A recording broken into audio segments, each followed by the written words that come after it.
Welcome to Bada Goodbyes. Each week on our show, we spotlight species from the IUCN Critically Endangered Red List. These are plants and animals with decreasing populations, nearing the edges of extinction. And so we'll share species research, information, and conservation proposals. And then we'll spend part of the show opening a space for contemplation and awe. We'll perform a soundscape of gentleness, of reflection, of delight, and perhaps of grieving. Without conservation activity and significant societal shift, many of these species may not survive the 21st century. And so perhaps we might acknowledge their journey with a moment of our attention, a recognition of our kinship, and with a commitment to personal and systemic change. Thank you for listening.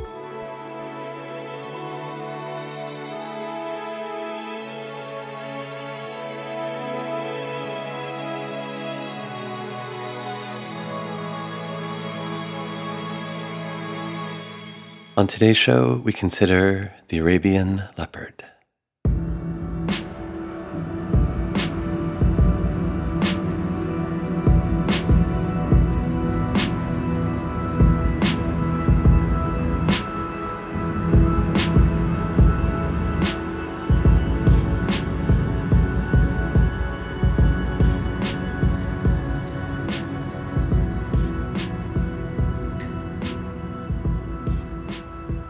The Arabian leopard is a critically endangered big cat, a carnivorous feline native to Oman and Yemen. Its scientific name is Panthera pardus nimr, and it was first described in 1833.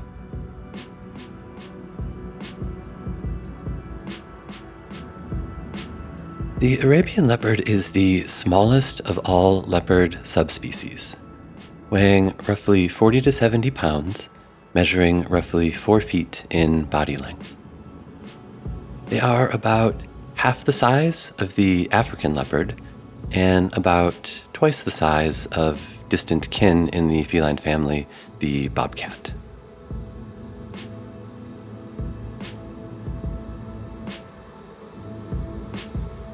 Their fur is short, coarse, and dense, colored pale creamy yellow to golden tan, and is, of course, covered in spots. These spots are called rosettes, round, somewhat flower-shaped, like rose-shaped, black markings distributed all across their body, a camouflage in their native habitat.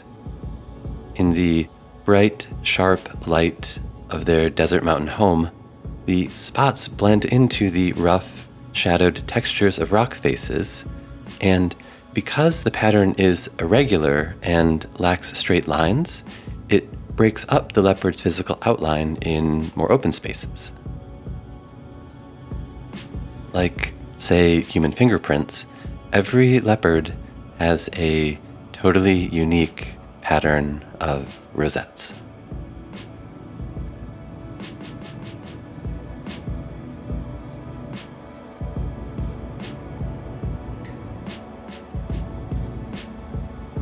The Arabian leopard has a broad muzzle and powerful jaws.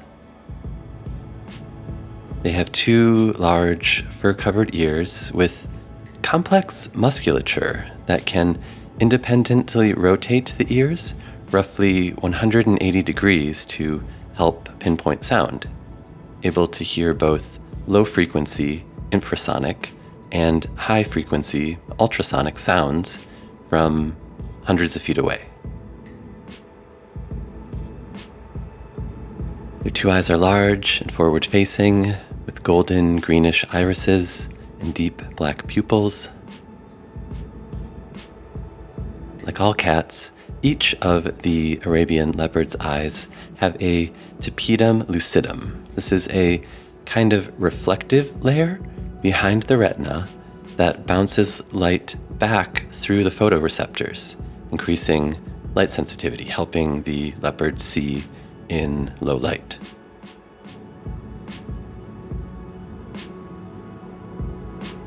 The tapetum lucidum is why cats' eyes and the eyes of many mammals, deer, dogs, etc., seem to kind of glow in the dark. We see light reflected back from their eyes from that tapetum lucidum.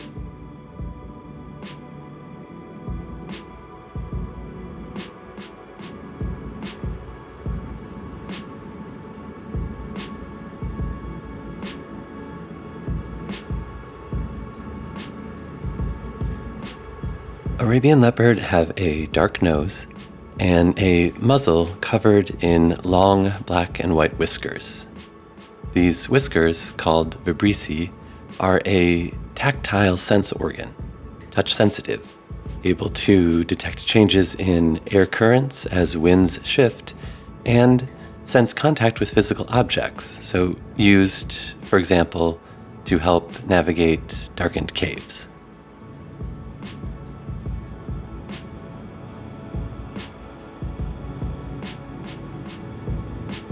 Their bodies are lean and muscular, with a long, slender torso and 4 relatively short, strong limbs with large padded paws and claws that can extend and retract.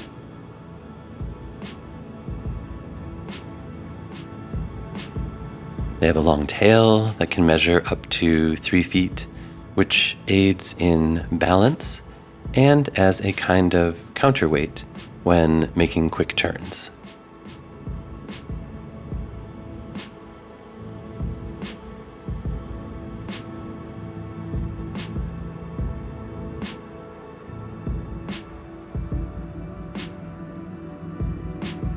Arabian leopard are solitary and elusive, a behavioral lifestyle adapted to avoiding detection by potential prey and, more recently, for avoiding exposure to humans.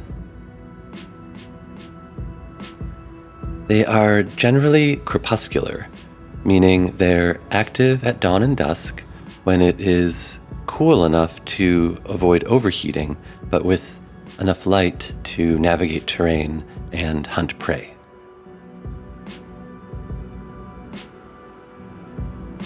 During the peak heat of the daytime, the leopard seeks refuge in caves, rock fissures, or under the canopy of button trees.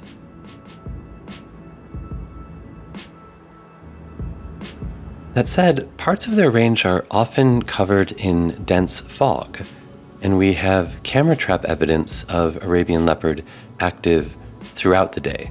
The fog keeps the landscape cool and hazy, and they can traverse and hunt in the daytime without being seen.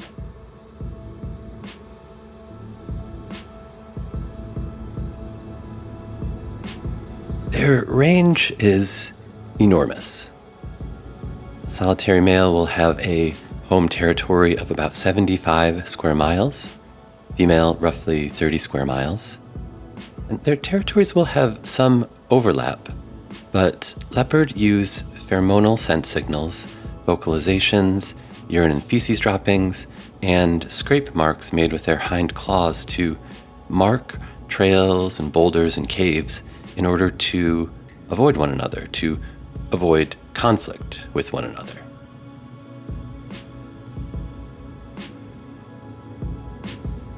They also employ temporal avoidance, so they may use some of the same trails, but at different times, using short-lasting chemical signals to ensure they do not meet one another unexpectedly.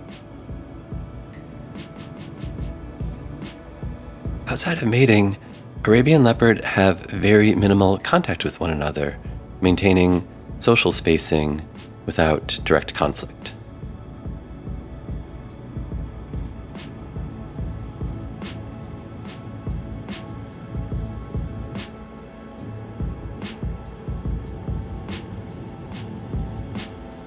Mating occurs year-round, though research suggests it peaks with some correlation to prey reproductive patterns. When there's an abundance of young, easier to capture prey, the leopard is more likely to mate.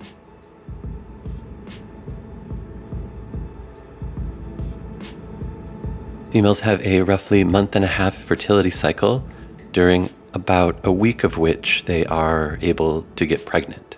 And so during that time, they will vocalize and scent mark more frequently in an effort to attract a mate.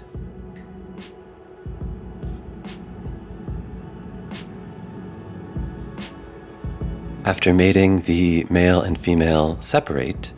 No long-term pair bonds are formed, and the female is entirely responsible for rearing.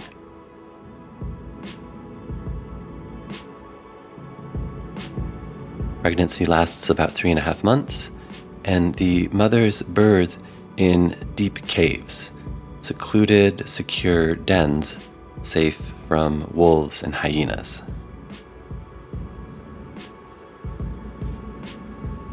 Litters are typically 1 to 3 cubs, and the young are born altricial, that is, helpless, requiring significant parental care. Arabian leopard cubs are born blind and weigh less than a pound, and only after about 10 days do they develop eyesight. So during this time, the mother is constantly with the cubs. The young nurse and the mother relies on fat reserves or stored food.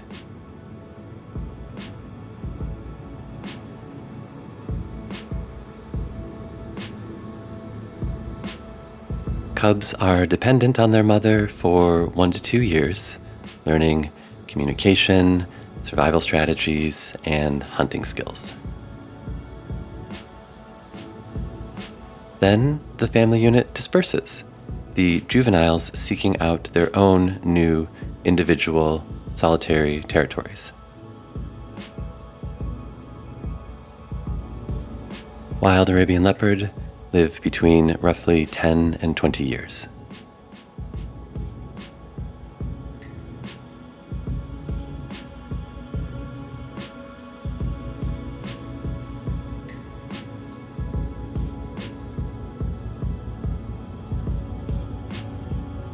In the dream, to live as though listening was vital to life. To hear a leaf fall across the chasm, sand shifting on the plain, a water drop slipping from the button tree.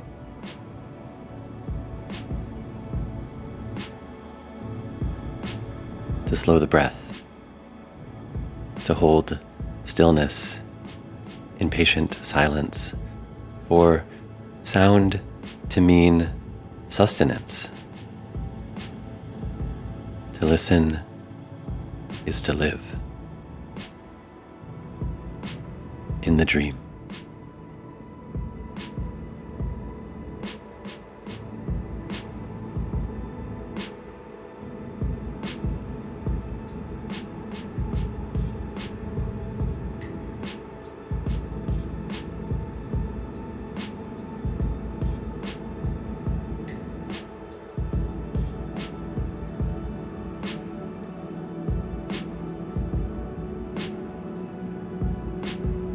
The Arabian leopard is carnivorous.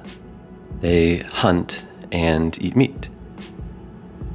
They rely on stealth to capture prey, patiently, quietly stalking and ambushing large mammal herbivores like the Nubian ibex and the African gazelle, and smaller mammals like rock hyrax, Arabian hare, Ethiopian hedgehog, and occasionally birds like the Arabian partridge.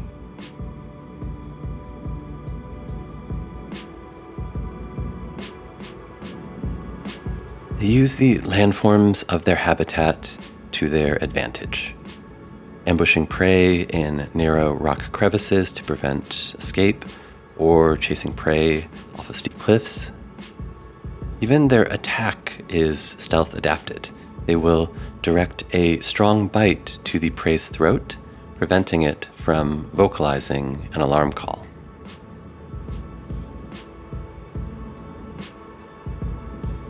After a successful hunt, Arabian leopard will drag their kill into deep caves, protecting the meat from scavengers and keeping it cool to slow decomposition, maintaining a kind of stockpiled food larder in this relatively inhospitable landscape where prey can be scarce.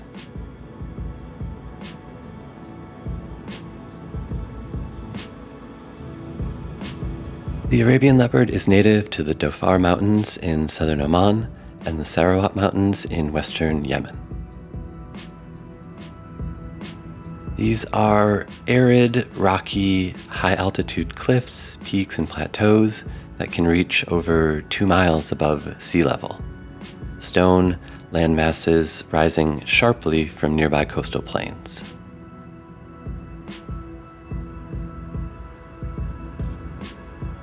This resource-poor landscape is dominated by steep, jagged limestone, granite, and sandstone slopes of sandy loose rock with narrow edges, crevices, cave networks, and deep valleys.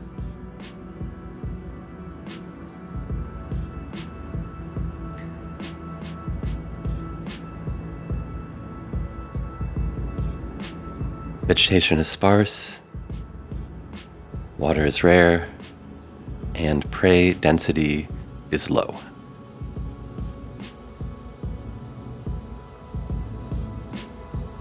This is a southwestern Arabian coastal xeric scrub ecoregion with extreme temperature fluctuations and minimal precipitation. In summer, high temps on the lower slopes can exceed 110 degrees Fahrenheit. And then in winter, at higher elevations, temperatures can drop below 40 degrees Fahrenheit, so a 70-plus degree swing across the leopard's range. Annual rainfall here is less than 4 inches.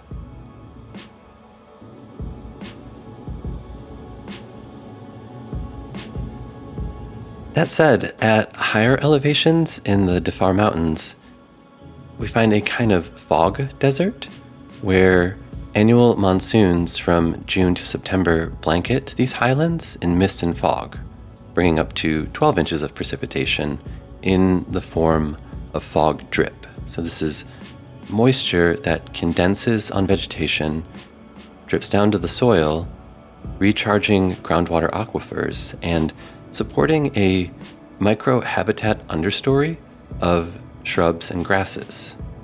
That's plant life, which is grazed by the leopard's prey, ibex, hyrax, gazelle.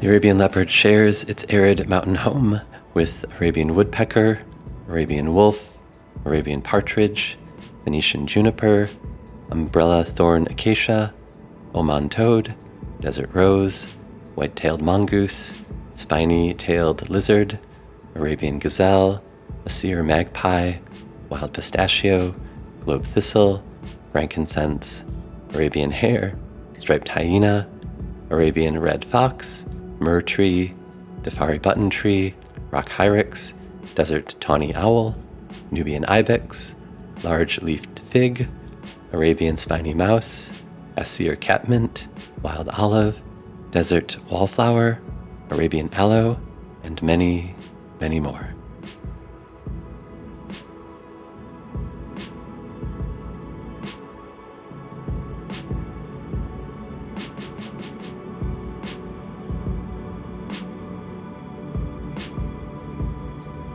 Historically, the Arabian leopard population has been affected by anthropogenic persecution.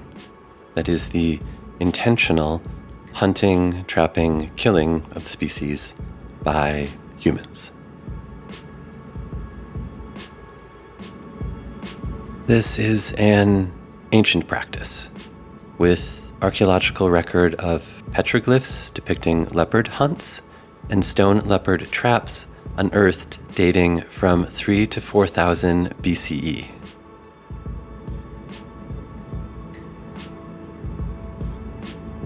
That said, the severity of this human impact dramatically accelerated in the 20th century with the increased availability of automatic weapons and four-wheel drive vehicles in the 1950s and 60s, leading to local extinctions across the leopard's former range in Egypt, Israel, Jordan, Palestine, the UAE, and Saudi Arabia.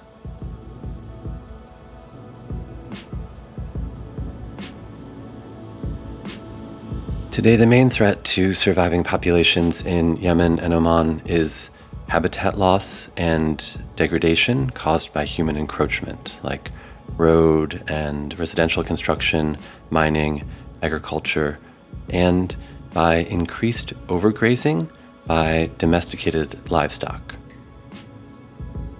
That encroachment means that the leopard's prey, like ibex and gazelle, are now in forced resource competition with domestic livestock for the region's sparse vegetation. And so when wild prey becomes scarce, the leopard will hunt domesticated livestock. These are goats, cattle, camels, in order to survive.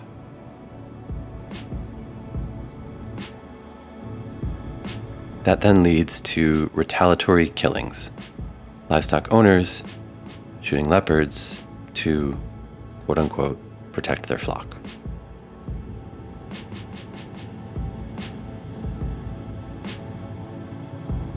So direct persecution of the Arabian leopard remains a threat.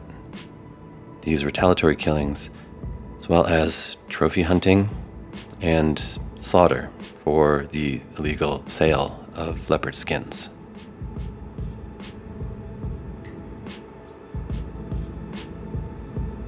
Capture of live individuals for the illegal pet trade or for exotic private animal collections also continues to deplete wild numbers.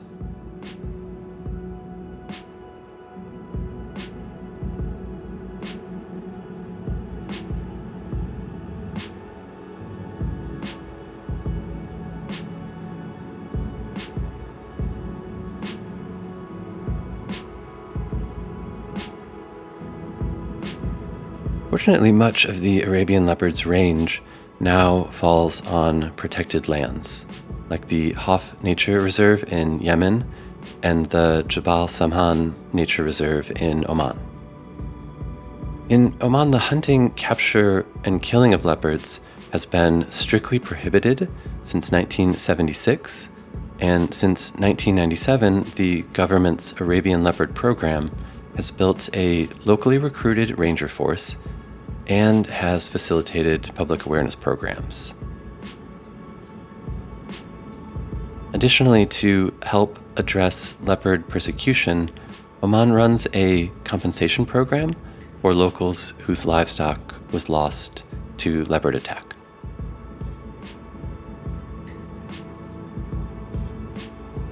In Yemen, the government declared the Arabian leopard the national animal in 2008, and the Yemeni Foundation for Endangered Wildlife is running presence-absence surveys, camera trapping studies, and community awareness programs.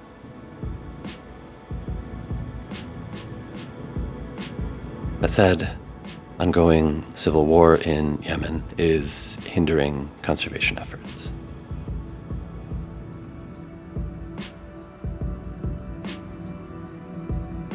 Off-site, there are successful captive breeding programs in place in the UAE, Saudi Arabia, Yemen, and Oman, and Saudi Arabia is exploring reintroduction programs, returning both prey species and the Arabian leopard to their original range.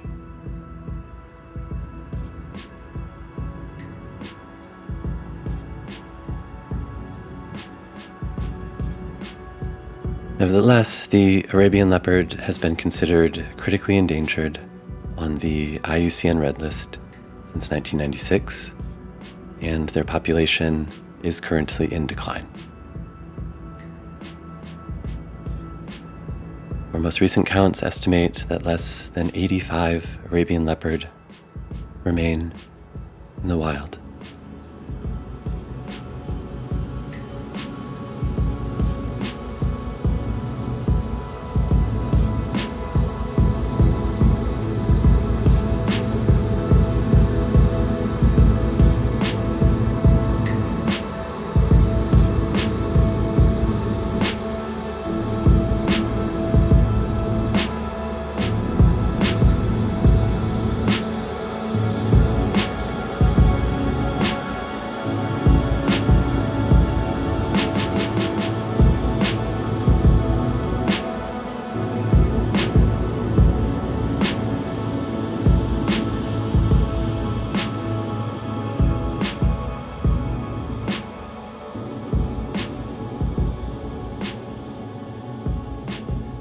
Information for today's show about the Arabian leopard was compiled from the IUCN, from the journal Oryx, Volume 40, Number 3, Volume 58, Number 3, and Volume 58, Number 6, from Animals, Volume 15, Number 11, from the Journal of Arid Environments, Volume 68, Issue 1, from the international non-governmental organization Panthera, from the Species Survival Commission's Cat Specialist Group, from the Israel Journal of Ecology and Evolution, Volume 71, Number 4, and from Wikipedia.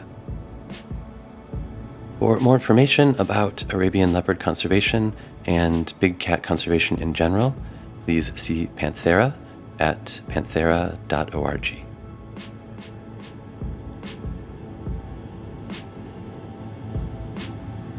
So in a moment, I would like to improvise some music in hopes of making space to be in contemplation of the other beings with whom we share our precious earth, like the Arabian leopard. I do not intend to force meaning upon or extract meaning from the Arabian leopard. Instead, I just want this music to simply express my awe for all life. So I'll pause in the space of sound and reflection, and I warmly invite you to join me.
I honor the life force of the Arabian leopard.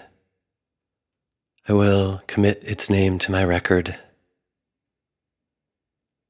I am so grateful to have shared time on our planet with this beautiful being. I lament the ways in which I and my species have harmed and diminished this species. I grieve. And so in the name of the Arabian leopard, I pledge to reduce my consumption, my carbon footprint, curb my wastefulness, and protest weapons manufacturers. I pledge to acknowledge and attempt to address the costs of my actions and my inactions. And I pledge to resist the harm of plant and animal kin and their habitat by individuals, corporations, and governments. I forever pledge my song to the witness and memory of all life, to a broad celebration of biodiversity, and to the total liberation of all beings.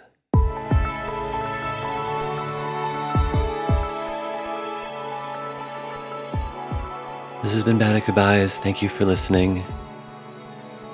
Until next time, let's take care of each other and all of our kin.